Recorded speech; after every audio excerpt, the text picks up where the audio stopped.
Hola amigos, soy Moscol. El día de hoy regreso con los top 10, pero este no va a ser tan pesimista como mis tops anteriores. Hoy les voy a hablar de mis películas favoritas de superhéroes, que es un género que me gusta mucho.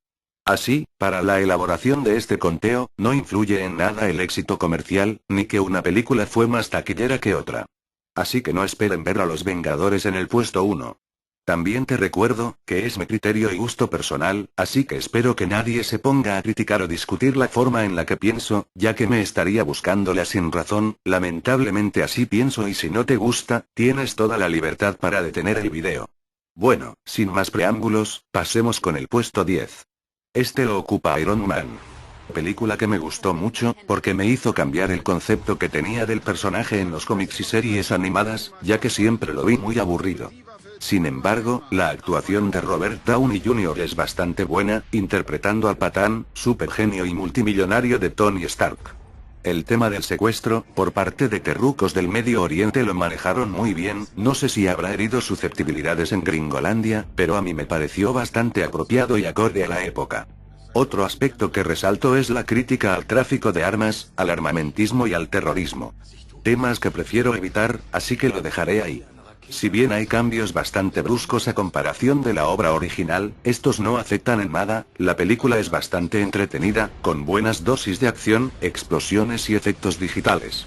Lamentablemente esta línea se pierde en la secuela, que me resultó realmente aburrida y con un guión deficiente, personajes realmente ridículos, y recargada de situaciones cliché, como problemas de pareja, dejando poquísimo espacio para la acción y despliegue de todo el arsenal de efectos especiales que prometía el tráiler. En fin, simplemente un cimiento más, para lo que más tarde sería Los Vengadores. Bien, pasemos al puesto número 9. X-Men, First Class.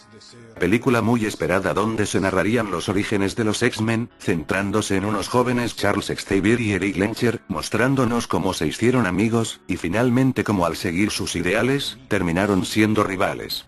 Bueno, la película me gustó mucho, ya que presenta un guión ambicioso y complejo, situando la historia en los años 60, en medio de la Guerra Fría. Por el lado de las actuaciones, solo puedo destacar a Michael Fassbender, por su interpretación de Magneto, y a Kevin Bacon como el villano Sebastian Shaw. Los efectos especiales tienen un uso limitado, es más, considero que este es un punto débil en la cinta, ya que hay escenas donde el uso de cables es muy torpe, haciendo que sea muy poco realista el vuelo de Angel, por ejemplo. También el maquillaje es algo deficiente, con la excepción de Mystique, cuya apariencia está 100% basada en su antecesora de la trilogía. En cambio la apariencia de Bestia me parece bastante ridícula, alejándose mucho de su antecedente de la trilogía, y acercándose más al Grinch. Otra crítica que generalmente se le adjunta, es que no es muy fiel a la mencionada trilogía, y mucho menos al cómic original, generando huecos argumentales cuando se hacen comparaciones. Bueno, este punto a mí me tiene sin cuidado, ya que basta con ver el tráiler para saber que la película no es fiel a la trilogía de Bryan Singer y Brett Ratner. Para mí, ese punto debería ser ignorado, ya que al igual que en Wolverine Origins, no hay una fidelidad exacta a sus antecesoras, teniendo toda la intención de moverse independientemente, iniciando toda una nueva saga. Es más, incluso en la propia trilogía no hay una correspondencia fiel, y eso lo notamos con los cambios en la interpretación de personajes menores y la supresión de otros. En fin, a pesar de todo lo mencionado, esta película me parece muy entretenida y poco despreciable. En mi opinión, entre estas tres del 2011, esta es la mejor. Continuemos con el puesto número 8. Hellboy. Bien, antes que nada, estaba en duda si considerar a Hellboy como un superhéroe, aunque en verdad no debo complicarme mucho, ya que las cosas caen por su propio peso, al ver a Hellboy como un paladín incógnito, defendiendo a una despreocupada humanidad de amenazas místicas.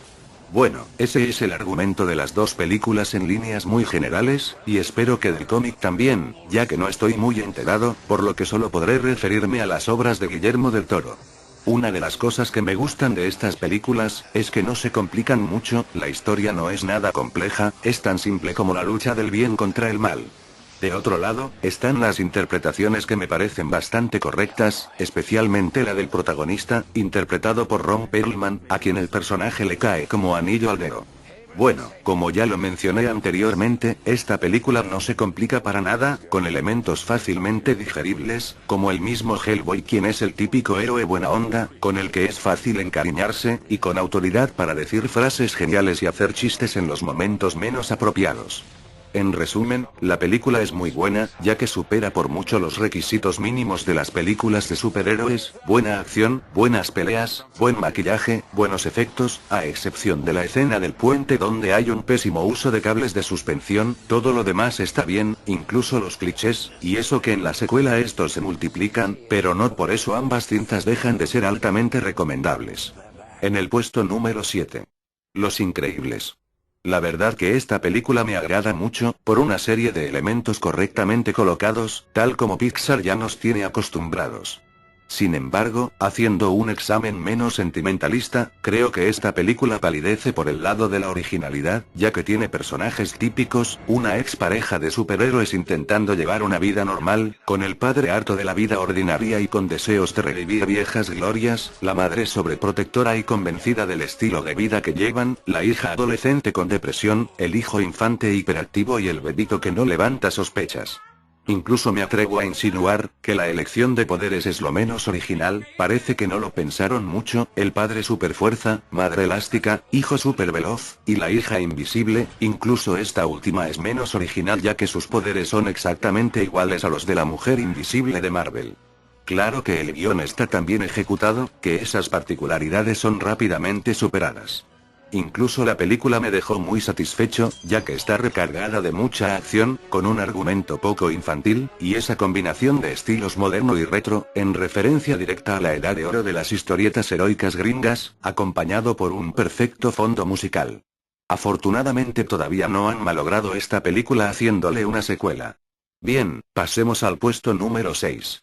Batman, el Caballero de la Noche. Seguro te preguntarás, ¿cómo es posible que coloque a esta magistral obra en un puesto tan bajo? Bueno, estoy hablando de las mejores, por lo tanto, evidentemente todas las películas del top son buenas y altamente recomendables, pero en el caso de Batman el Caballero de la Noche, ¿qué les puedo decir que no se haya dicho antes? Que la interpretación del Guasón, que la historia bien contada, esas cosas ya las conocen. Lo único que podría agregar es que me aburrió un poco la primera mitad. Bueno, voy a tener que detener el video aquí, para que no se haga muy largo. Nos vemos en la segunda parte de este top, con mis películas favoritas de superhéroes. Chao. Y si aguantaron hasta aquí, dejen comentarios.